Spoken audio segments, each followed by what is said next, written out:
Bom dia, graça e paz à igreja. Vamos então retomar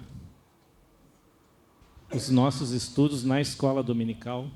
Nós estamos trabalhando as raízes da fé cristã e hoje, precisamente hoje, o nosso tema é muito importante: novo nascimento e salvação.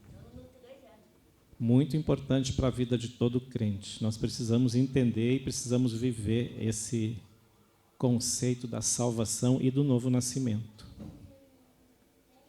Aguardar um pouquinho ainda os irmãos que estão chegando. E em seguida vamos dar início. A Suzy é a professora hoje.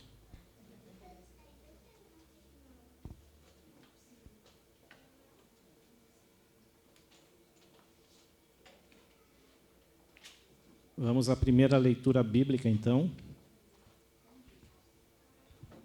Preparar a primeira leitura bíblica, João 3, 1 a 5, 8 e 10.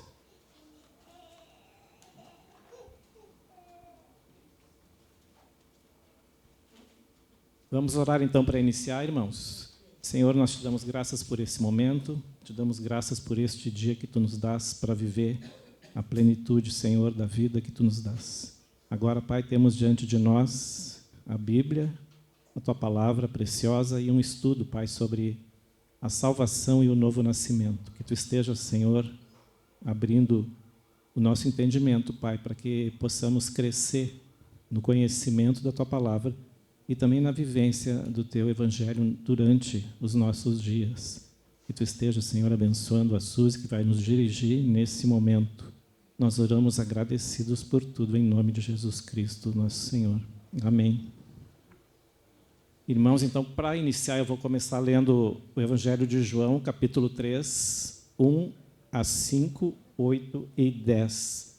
Se os irmãos quiserem acompanhar com as suas Bíblias, diz assim, texto-chave para a nossa lição de hoje: Nicodemos visita Jesus. Havia entre os fariseus um homem chamado Nicodemos, um dos principais dos judeus. Este, de noite, foi até Jesus e lhe disse: Rabi, sabemos que o Senhor é mestre, vindo da parte de Deus, porque ninguém pode fazer estes sinais que o Senhor faz, se Deus não estiver com ele. Jesus respondeu: em verdade,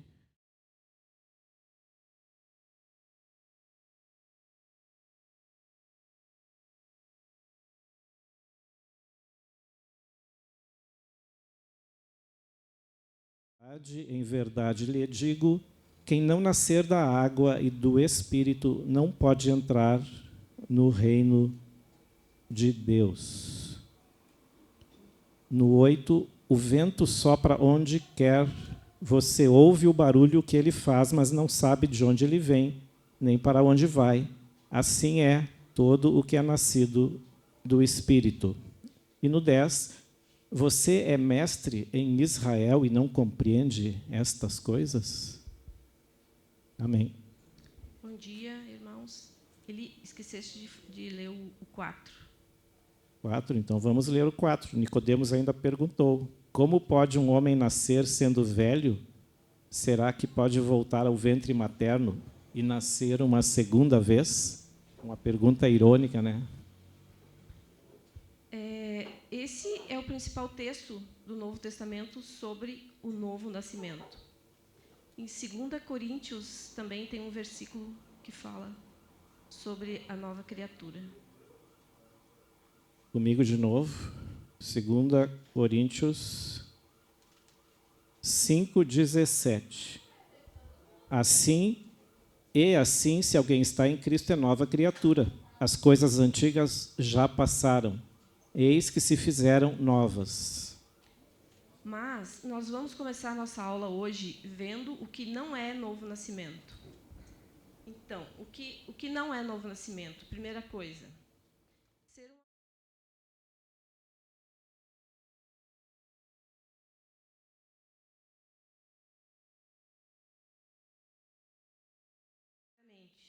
Com dinheiro podemos visitar o mundo inteiro, mas ele não nos dá um passaporte para o céu. Podemos também ter remédios, mas não saúde. Uma casa confortável, mas não um lar feliz. Um exemplo, Nicodemos. Ele era riquíssimo, mas estava mais perdido que Cusco, um tiroteio. Segunda coisa, não adianta ter um profundo conhecimento da Bíblia.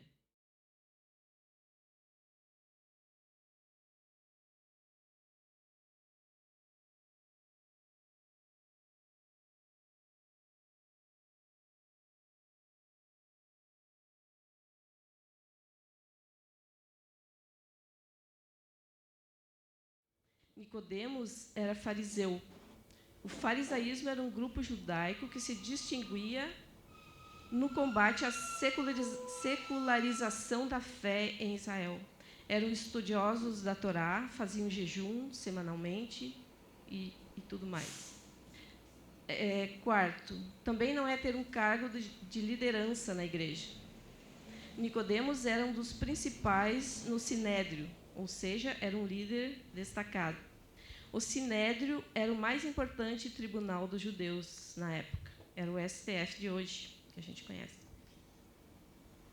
Quinta coisa, também não é ter informações corretas a respeito de Jesus. Nicodemos falou tudo corretamente sobre Jesus. Ele diz, ali em cima, né? Ele diz assim, bem sabemos que és mestre, vindo de Deus, visto que ninguém pode fazer sinais como tu. Ou seja, ele sabia que Jesus era mestre, ele sabia que Jesus tinha vindo de Deus e que ninguém podia fazer sinais como ele. Então, ele sabia tudo a respeito. Então, também isso não é nascer de novo. Sexta coisa, também não equivale a uma reforma moral na vida. Aquele que bebia, não bebe mais. O que era viciado, agora não é mais. Roubava, agora não rouba mais. Só isso também não leva para o céu. Sétima coisa, também não é uma experiência hereditária. Ser filho de pastor ou de membro fundador da igreja, ou do principal líder da igreja. Nada disso. Então, o que é nascer de novo? A primeira coisa é que é algo radicalmente novo. Aí a gente pode passar para o 2. O que é nascer de novo? A primeira coisa é que é algo radicalmente novo, inédito, singular. É uma situação que não pode ser maquiada, ludibriada, nem imitada. No verso 3, Jesus diz a Nicodemos, em verdade te digo. A segunda coisa é que nenhum ser humano tem competência para dizer, nasça de novo, seja filho de Deus. Nem os profetas, nem os apóstolos, nem Maria. Só Deus pode produzir esse milagre na nossa vida. Nascer de novo, em grego, é anoten genet. Não sei como é que se pronuncia, mas significa nascer do alto. Ou seja, não é produzido na terra por esforço do braço humano, nem tampouco por merecimento.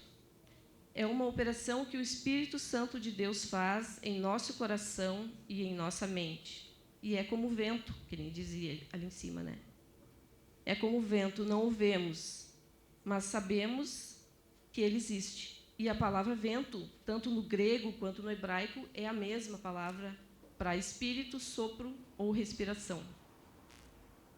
Vamos ver agora a relação que a água tem com a palavra de Deus. Aí é no 3. E a relação com o novo nascimento também. Aí ele vai ler para nós em Efésios. Tenho aqui Efésios 5, 25 e 26, é isso? Fala sobre o lar cristão.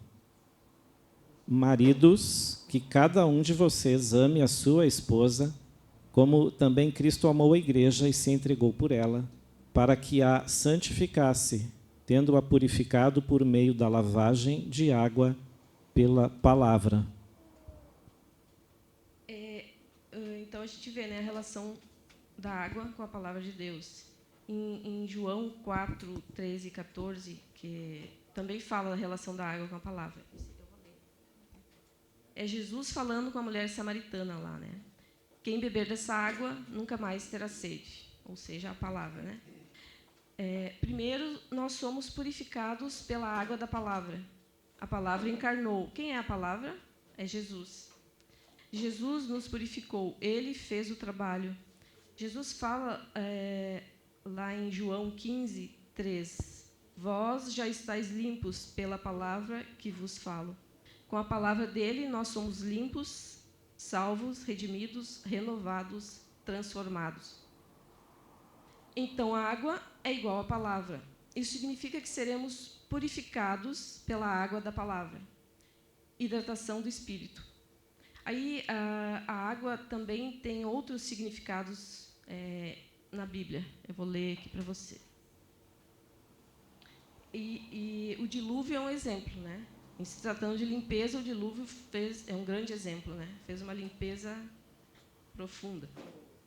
E no livro de Apocalipse, o novo céu e a nova terra será banhada por um rio de água viva.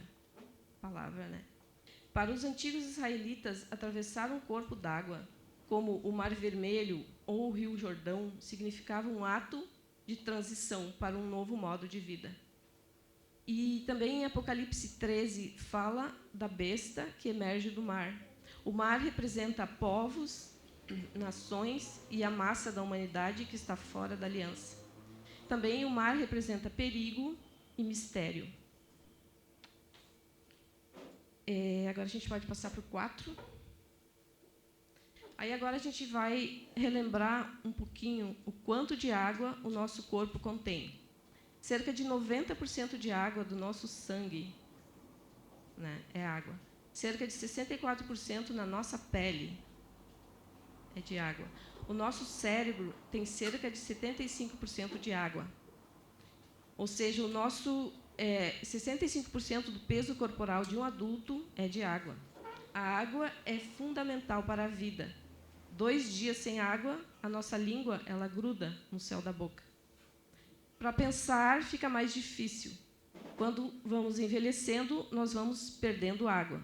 E a pele vai criando vincos.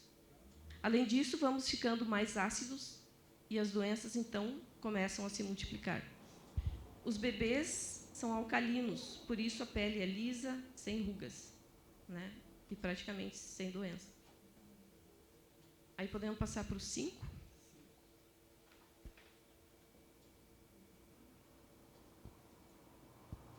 Até me deu sede agora. Então, nós precisamos nos hidratar, e com água pura. Só que a água pura, ela não existe mais na natureza. Toda a água que bebemos, ela nunca será pura. Ela é potável, mas não 100% pura. Sempre terá algum grau de contaminação. A água pura tem o pH 7, e o número 7 significa perfeição, saciedade, completude. Será que é por acaso que o pH da água pura, que representa a palavra de Deus, é o 7? O Salmo 119, versículo 140, diz assim: a tua palavra é muito pura, portanto, o teu servo a ama. Tem algumas versões que fala assim: a tua palavra é puríssima, portanto, o teu servo a ama. Podemos passar, então, para o 6. Obrigado, Jesus. Valeu. Aí aqui a gente o Eli vai ler para nós, é Deus comparando a água com o Espírito Santo. Isaías 44, versículos 3 e 4. Diz assim: porque derramarei água sobre o chão sedento e torrentes sobre a terra seca. Derramarei o meu espírito sobre a sua posteridade e a minha bênção sobre os seus descendentes, e eles brotarão como a relva, como salgueiros junto às correntes de água. Então, Deus comparando, né, a água com o Espírito. Aí, no Novo Testamento, que nós lemos no início, nós vimos ali sobre o novo nascimento. Mas é no Antigo Testamento que vamos encontrar um texto que explica em detalhes como ocorre a transformação na pessoa que é nascida de novo, que o Eli vai ler para nós. Isso em Ezequiel 36, 25 a 27. Então aspergirei água pura sobre vocês, e vocês ficarão purificados. Eu os purificarei de todas as suas impurezas e de todos os seus ídolos. Eu lhes darei um coração novo e porei dentro de vocês um espírito novo. Tirarei de vocês o coração de pedra e lhes darei um coração de carne. Porei dentro de vocês o meu espírito e farei com que andem nos meus estatutos, guardem e observem os meus juízos. E os observeis, está na minha versão. Então, o que é ganhar um coração novo, né? A gente vai ler um pouquinho, um versículo em Jeremias. Jeremias 31, versículo 33. Porque esta é a aliança que farei com a casa de Israel depois daqueles dias, diz o Senhor. Na mente lhes imprimirei as minhas leis, também no seu coração as inscreverei. Eu serei o Deus deles e eles serão o meu povo. Essas três partes do Antigo Testamento que a gente leu são textos de dupla referência. Elas são textos que valem lá para o Antigo Testamento, né, para o povo daquela época, e também para nós, hoje, cristãos. E ali, fala ali, porei a minha lei na sua mente e a escreverei no seu coração. O que é mente e coração? É a alma. Né? Nós somos seres trinos. Temos corpo, alma, que é a mente e o coração, né? E espírito. A alma é a sede da razão e das emoções. Mas, além de uma alma nova, que é o coração e mente, nós ganhamos também um espírito novo, que é o Espírito Santo de Deus. Esse é o nascer de novo.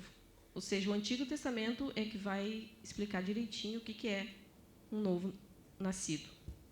Aí a gente pode passar para o 7. E aí ali a gente vê a conversa de Jesus com Nicodemos, né?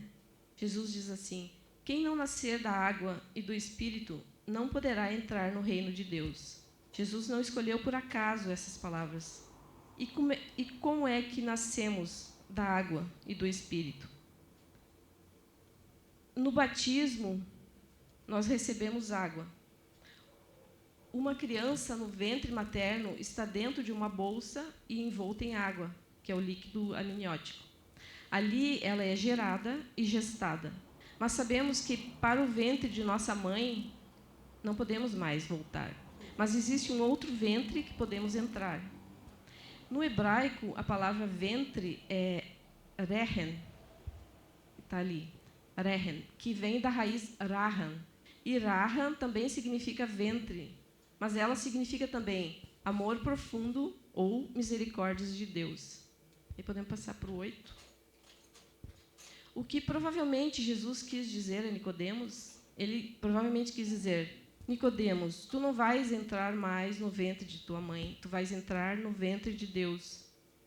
E quando, simbolicamente falando, né? E quando entramos no ventre de Deus, estamos envoltos em água. Por isso o batismo é uma simbologia do novo nascimento. No batismo, principalmente aquele por imersão, né, que a pessoa é mergulhada na água, é o que melhor simboliza o novo nascimento. A primeira coisa que se faz quando tu vai ser batizado, né, ali nas águas, o que se faz primeiro? Trancar a respiração. Isso simboliza o velho homem que está morrendo. Depois, a pessoa é afundada na água, que simboliza o ventre de Deus. A pessoa, ela fica cercada por água.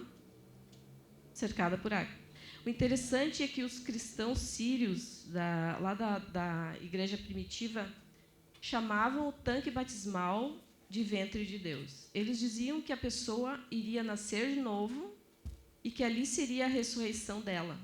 Ali ela começava a ser filho de Deus. Por quê? Porque tanto no ventre materno como no ventre de Deus, simbolicamente falando, começamos a ser gestados e estão cercados por água. E a água é o quê? é palavra, e a palavra é Jesus. O ventre significa o amor de Deus. Mas quem vai te gerar, te rodear de alto a baixo de água é Cristo. E a água é a palavra. Por isso somos gerados em Cristo. Aí podemos passar para o 9.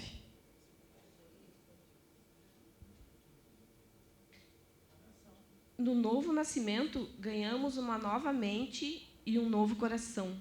E o que vemos no desenvolvimento do feto, na terceira semana surgem os 2 primeiros e principais órgãos: o sistema nervoso central, que fica no cérebro, e o coração.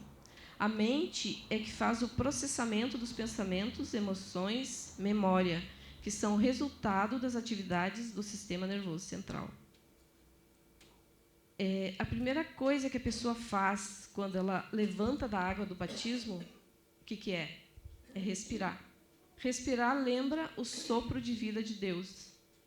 Em Gênesis 2, versículo 7, na criação do homem, diz que Deus soprou em suas narinas o fôlego de vida. No hebraico, é no plural, é fôlego de vidas, já prefigurando um futuro, quando nasceríamos de novo, quando vamos nascer de novo. Aí podemos passar para o 10.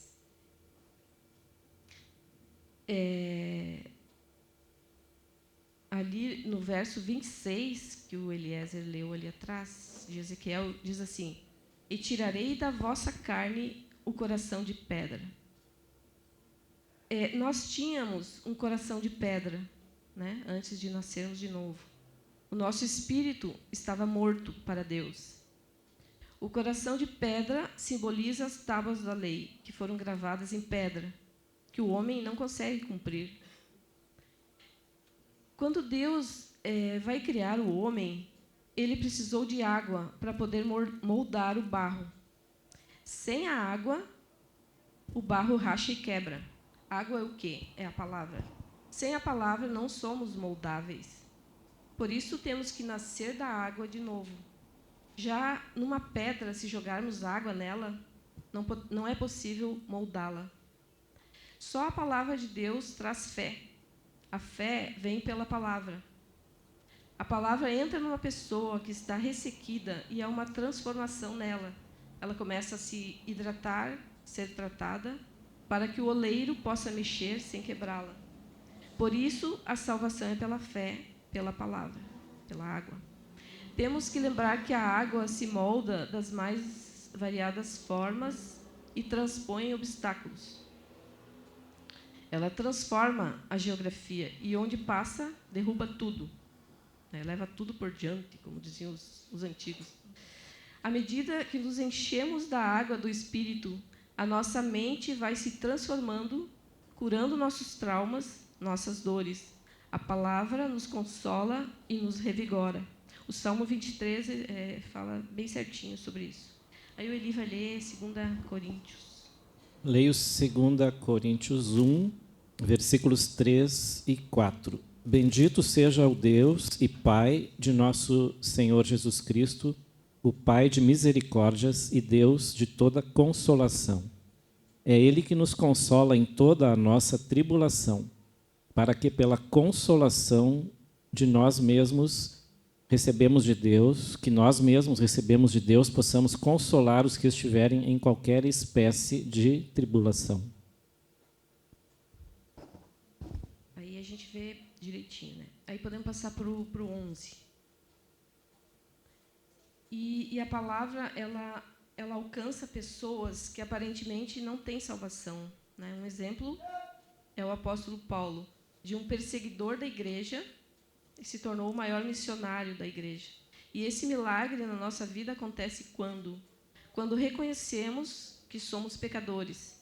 Depois, quando olhamos para Jesus e reconhecemos que Ele morreu por nossos pecados, que ressurgiu para nos justificar. E cremos nele como nosso Senhor e Salvador pessoal. Então, Ele nos dará poder para sermos feitos filhos de Deus. E nos tornamos, então, membros da família de Deus, selados com o Espírito Santo. E teremos nosso nome escrito no livro da vida. E nada nem ninguém poderá nos arrancar dos braços de Jesus. Não temos outra alternativa a não ser nascermos de novo. Os evangelistas falam que aquele que é nascido de novo não vive na prática do pecado. Mas se todavia pecarmos, temos que correr em direção a Deus, sabendo que temos o nosso advogado junto a Ele. Aí podemos passar para o 12. Aí vem a questão, né? Por que nós pecamos? Por que o pecado é tão perigoso? Primeiro motivo, nós ganhamos uma nova alma, um espírito renovado. Uma nova alma e um espírito renovado. Mas tem uma coisa que não mudou, a nossa carne. Nosso corpo ainda é o mesmo. Como o corpo não mudou, nós temos uma guerra agora, né? Já somos filhos de Deus, mas não ainda completamente.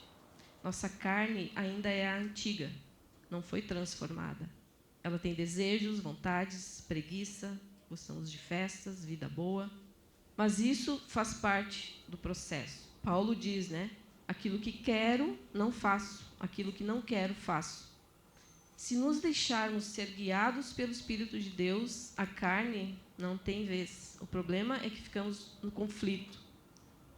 O eterno conflito, né? E aí surge uma outra questão, né? Quando pecamos, nós perdemos a salvação?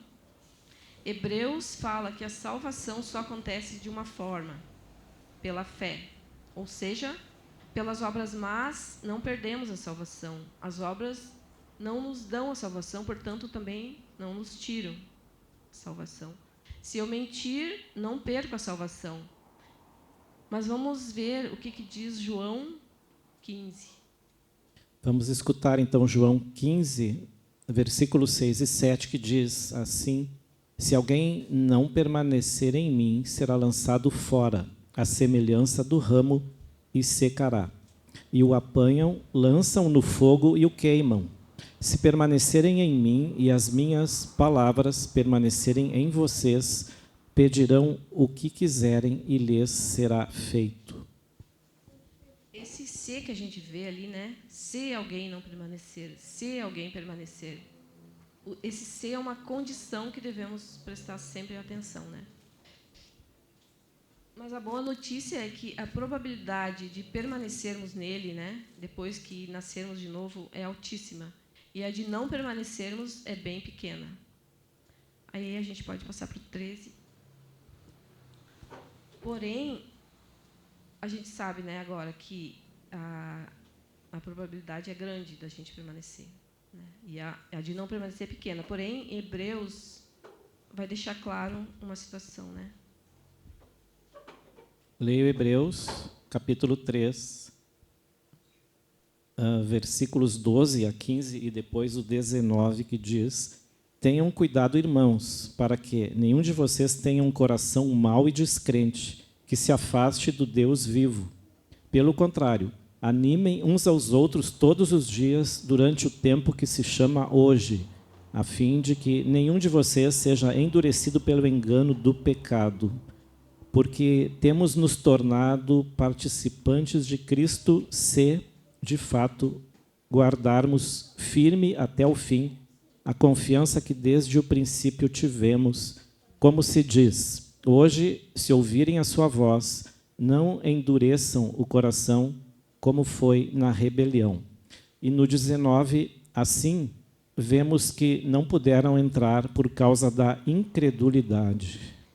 Ali no 15 fala, não endureçais os vossos corações como foi na rebelião. Essa rebelião é lá da época de Moisés, né? O povo que se rebelou contra Deus, eles não entraram na Terra Prometida.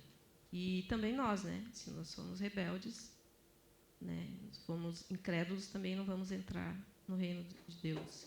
Então, falando ali em cima, se permanecermos, estaremos com Ele. Mas se não permanecermos, né? Infelizmente, a gente não tem como... mesmo nascido de novo, a gente ainda pode voltar a pecar, né? A pecar de forma que a incredulidade faça parte da nossa vida. E a incredulidade que fala no texto, o que é? Né? É negar a fé em Cristo. Esse é o perigo, né? É negar a fé em Cristo que leva à apostasia. O que é apostasia? Afastar-se do Deus vivo. E sobre este permanece a ira de Deus. Se aceitamos o Filho, recebemos o Pai. O texto fala, né? Ali, exortai-vos mutuamente. Isso é a importância da comunhão, né? E o que é exortar? Exortar é aconselhar, consolar, encorajar, motivar os crentes a viverem de acordo com a vontade de Deus. Então, a comunhão entre nós é muito importante, né? Exortai-vos mutuamente. O pecado, ele faz o quê na nossa vida, né? Ele vai nos secando por dentro, vai nos enganando. A gente pensa assim, né? Uma mentirinha aqui, outra ali, não tem problema. Os pecados que eu cometer agora já estão perdoados.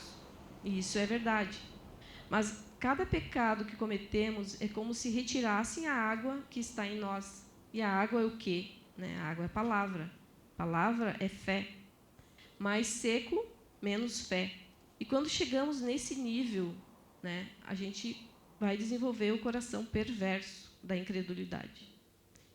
E o que é um coração perverso? É um coração enganoso, corrupto, inclinado para fazer o mal. É um coração que rejeita a verdade, e a verdade o coração perverso é a maldade premeditada, né? Então, esse é o grande perigo. Aí a gente vem à igreja todos os domingos para ouvir a palavra, né, e saímos cheios de fé. Mas ficamos 2, 3 dias sem a palavra e vamos secando por dentro. E o pecado, então, vai tentar nos enganar dizendo que a palavra não funciona, né? A palavra de Deus não funciona. Por quê? Porque nós voltamos a pecar. É uma manipulação perversa. E aí temos que correr em direção a Deus e bebermos, então, direto da fonte. Aí o Eli vai ler Hebreus. Hebreus, capítulo 5, 11 a 14. A esse respeito, temos muitas coisas a dizer, coisas difíceis de explicar, porque vocês ficaram com preguiça de ouvir. Pois quando já deviam ser mestres, levando em conta o tempo decorrido, vocês têm novamente necessidade de alguém que lhes ensine quais são os princípios elementares dos oráculos de Deus. Passaram a ter necessidade de leite e não de alimento sólido. Ora, todo aquele que se alimenta de leite é inexperiente na palavra da justiça, porque é criança. Mas o alimento sólido é para os adultos, para aqueles que, pela prática, têm as suas faculdades exercitadas para discernir não somente o bem, mas também o mal. Ali, o autor de Hebreus ele está dando uma dura, né, em nós. Ele diz que, se somos cristãos há anos, já éramos para ser mestres, né? 10, 20, 30 anos como novas criaturas. E sempre temos que tratar das coisas básicas da fé cristã, né? E ele coloca como básicas a salvação, imposição de mãos, ressurreição de mortos, escatologia, né? Que é o estudo das profecias. Tudo isso é considerado básico ali pelo autor, é leite, leitinho. E nós acabamos sempre tendo que voltar à luta contra a nossa carne, ao invés de irmos adiante. Aí podemos passar para o 14. Aí ele vai ler para nós 2 Coríntios. 2 Coríntios de novo, capítulo 7, agora de 9 a 11, que diz: Mas agora me alegro, não porque vocês ficaram tristes, mas porque essa tristeza os levou ao arrependimento, pois vocês foram entristecidos segundo Deus, para que, de nossa parte, não sofressem nenhum dano, porque a tristeza segundo Deus produz arrependimento para a salvação, que a ninguém traz pesar, mas a tristeza do mundo produz morte. Vejam quanto cuidado produziu em vocês o fato de serem entristecidos segundo Deus. Que defesa, que indignação, que temor, que saudade, que zelo, que desejo de punir o culpado. Em tudo vocês se mostraram inocentes neste assunto. Ou seja, quando pecamos e ficamos tristes, essa tristeza vem de Deus e ela não é para nos condenar. Ela nos faz voltar para o caminho, nos arrependermos genuinamente. Aí podemos passar para o 15 já na conclusão. E como é que tudo isso pode acontecer na nossa vida, né? A primeira coisa é crer. Crer não é só acreditar, porque até os demônios acreditam, né? Crer é vivenciar, se entregar, ser fiel. Dizer, eu quero vivenciar tudo que a cruz de Cristo pode gerar em minha vida. Crer que Deus tem poder para me transformar. Reescreve a minha história, Senhor. Tu és o meu socorro. Estou perdido, como Nicodemos estava. Me salva. Essa é a parte que cabe a nós fazermos. Precisamos desenvolver a nossa salvação através da obediência e do estudo da palavra. Então, iremos crescer e andar nas boas obras que nos foram preparadas desde a fundação do mundo. A segunda coisa, precisamos clamar a Deus para que Ele haja e reacenda aquela fagulha do Espírito de Deus que está em nós desde a criação. Porque nós somos espírito, mas ganhamos um corpo para habitarmos nesse planeta. Esse Espírito é que nos assemelha a Deus quando nascemos de novo. Esse Espírito de Deus potencializa aquela herança divina que temos em nós. E esse Espírito de Deus passa então a controlar a nossa mente e o nosso corpo. Quando nascemos de novo, voltamos a ser seres espirituais guiados pelo próprio Deus. A terceira coisa, deixar o Espírito de Deus tomar conta de nós para que não sejamos carnais em excesso. Do contrário, não conseguiremos dominar nossos instintos. E Deus, ele não tirou de nós, né, esses instintos. Ele apenas potencializa o dele em nós para que tenhamos controle sobre nossa inclinação para o mal. O mundo espiritual é sempre superior ao material. Por isso, Jesus deu ordens às ondas, né, para que elas se aquietassem e elas o obedeceram. E nós devemos obedecer também, para que caminhemos confiantemente em direção ao alvo, que é Cristo Jesus, nossa salvação. Amém. É isso, gente. Amém. Palavra aberta agora para quem quiser fazer alguma observação. Pastor Marcos. O texto lá, você tem que decorar aí, é Isaías 34:6, que fala sobre a água e o Espírito. Qual foi o texto que foi lido aí? Só para eu não esquecer. Para eu memorizar aí. Isaías 44. 44, 3 e 4. 3 e 4. Aquele texto que fala sobre a água e Espírito. Eu quero ler ele de novo. Deixa eu pegar ele. Estou desarmado. Eu nunca tinha entendido por que Deus falou, por que Jesus, claro que Deus falou para Nicodemos, tem que nascer da água do Espírito, e queria que Nicodemos entendesse ainda. Porque eu não entendo direito também. Não é quando a gente lê direto, tu não entende direito. Aí ele falou, não, obrigado. Então 44, 13 e 4. vou fazer com que caia chuva no deserto, com que em terras secas corram rios. Assim também derramaria meu Espírito sobre os seus descendentes. Eles daria as minhas bênçãos.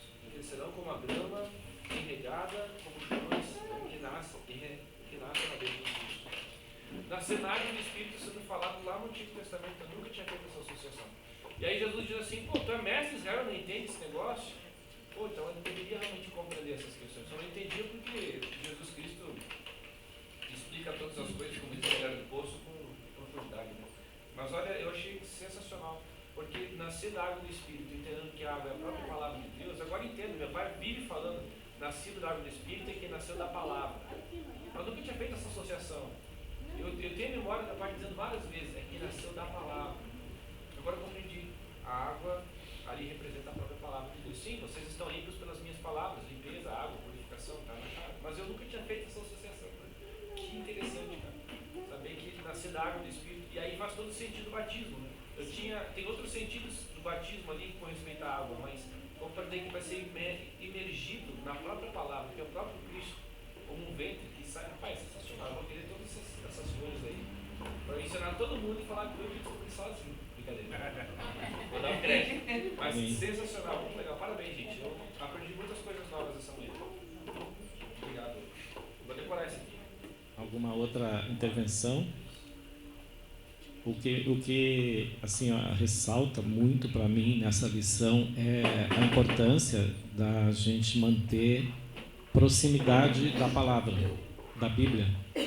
Manter a Bíblia muito próxima de nós todos os dias. Buscar beber, né, já que a gente está falando de palavra e água, beber na Bíblia, na palavra, todos os dias. Isso é fundamental. E o pastor pregou antes aqui, né, que a gente tem que ter essa comunhão muito forte com a palavra de Deus, para que a gente não seque, não fique sedento, não fique carente de algo que nos alimenta na direção espiritual, que é a palavra de Deus. Eu vejo isso assim como fundamental, hoje mais que nunca. Por isso a importância de ler a Bíblia todo dia e de não só ler a Bíblia, mas meditar na palavra. Porque o só ler não é suficiente, ou, como a gente entende, a leitura ela precisa ter um efeito em nós, assim como a água tem um efeito no nosso corpo de ir até as nossas células e alimentar a célula, que a célula precisa de água. A palavra tem que fazer a mesma coisa, ela tem que ter essa função, não ficar apenas na superfície e não entrar no nosso ser espiritual. É assim que eu vejo essa lição de importante. Alguém levantou a mão aqui. Sim, só para passar, eu via muito água com respeito ao Espírito, né? Que está aprofundando na água, essa associação especificamente da palavra mesmo, assim, eu acho que eu nunca tinha feito as conexões todas que faltavam. João. Uma detalhe aqui no culto dos Elis, ontem, o pastor muito importante, que é lá no livro de Efésios 5. Tu vai ler no capítulo 5 e diante, que nós, muitas das vezes, nós caímos em pecado, né? Tá falando ontem com o pastor sobre alguma coisa que está acontecendo comigo, que eu estou tentando ter capacidade para mudar isso, né? Eu já cheguei em casa ontem, nem deu tempo para continuar lendo ele, né? Mas o que eu posso mudar é eu seguir palavras, leitura da palavra, às vezes buscar o Espírito Santo, que eles falavam, né? Ter esses 15 tópicos, botar e passa. Só isso. Muito bom. Exatamente aí, a palavra tem que ter o efeito que a água tem no nosso corpo, ela tem que entrar no nosso espírito e nos alimentar, nos transformar, nos limpar, digamos. Tem um texto interessante, não sei se vocês, eu não sei explicar ele muito bem. Meu pai me ensinou alguma coisa, mas eu já esqueci, já não gravei. Que diz assim: agora tem dois testemunhos, a água e o sangue. Vocês lembram desse texto? Né? Se alguém souber me explicar, porque a gente está falando de água aqui, palavra, né? Mas Jesus fala isso, né? Vocês dá um sinal, ó, o sinal é esse aqui, o testemunho é esse aqui, a água e o sangue. E eu sei que quando Jesus é furado na cruz, ele sai água e sangue. E eu queria também entender se de repente tem um entendimento disso. Eu preciso estudar isso. Uma pergunta que eu me... Alexandre. Uma pergunta que eu agora na escola dominical que eu falei que eu não via, né? Não via que não estava aparecendo, né? Passando mais tradicionais de mim, né? Que eu não via. Me tocou muito que eu muito saudade da igreja, mas eu que não veio, né? Daí que me tocou que eu me senti muito acolhido aqui nos portugueses. E eu quando era pequeno, né? Aí me tocou na palavra que eu tenho saudade da presença de Deus. E eu gosto muito, queria dar um abraço para o pastor Marcos, que me acolheu. Amém. Deus abençoe a tua vida, Alexandre. É isso aí que tu falou. Eu acho que quando a gente deixa de vir à igreja também, a comunhão da igreja, a gente também começa a ficar carente, sedento também dessa comunhão. Assim como a gente não pode ficar sedento pela água para o nosso corpo, a gente não pode ficar sedento pela palavra, que é a água para o nosso espírito, né? A gente tem que também ter a comunhão. com os irmãos, e é isso que faz a gente estar sempre com vontade de vir à igreja. E quando não vem, a gente sente falta de estar aqui. Eu sinto falta. Eu já disse aqui, eu vou repetir, quando nós viajamos, chega domingo, antes de noite, agora também de manhã, a gente sente falta, a gente se associa, e agora com a possibilidade da tecnologia, quando a gente puder viajar, a gente também vai entrar nessa comunhão tecnológica com a igreja. Alguém mais?